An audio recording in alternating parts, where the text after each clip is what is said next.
Approaching storm season, so it's good they did that ahead of time, but we are going to have some showers tomorrow night. Yeah, let's head back over to Robert. So Robert, Tomorrow all day. Yeah, tomorrow and Friday. And what's the biggest threat with this? Is it flooding, rivers, stuff like that? It is flooding, but about that story, just to clarify, a storm spotter is not a storm chaser.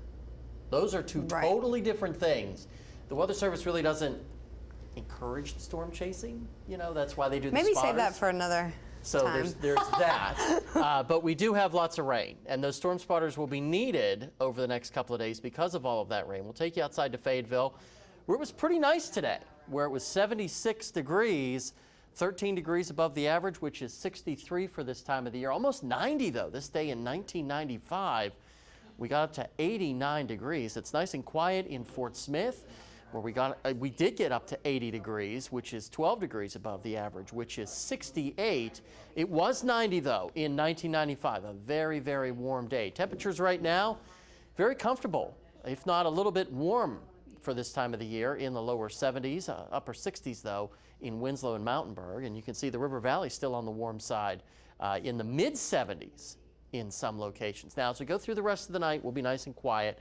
And we'll be quiet through the first half of the day tomorrow. It's once this front starts to sag through the region that'll spark showers and maybe even a couple of thunderstorms. Scattered in variety early on, but that activity does become more organized as we go through the evening hours, and there could be some thunderstorms mixed in there as well with the heavy rainfall, and a couple of those could be strong to severe.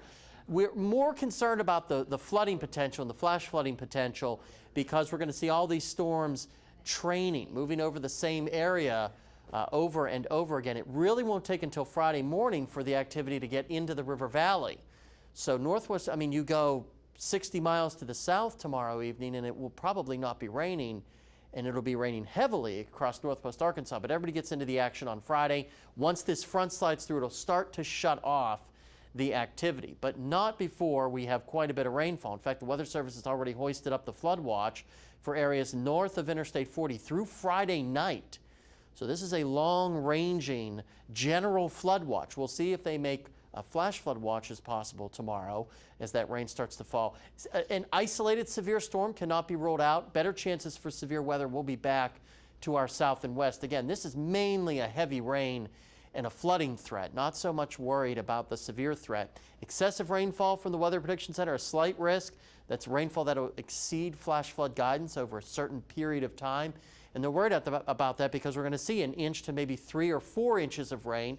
There could be isolated higher amounts, which is why we're also worried about main stem river flooding for the Poto River and the Illinois River as well. If you live along those rivers, please keep a close eye on them. They could rise quickly over the next couple of days. 60s tonight, and then another day in the 70s tomorrow. Not bad temperature-wise, but unfortunately you really won't be able to enjoy it because it'll be raining so much, especially in the afternoon and the evening hours, which is why Thursday and Friday are both impact days.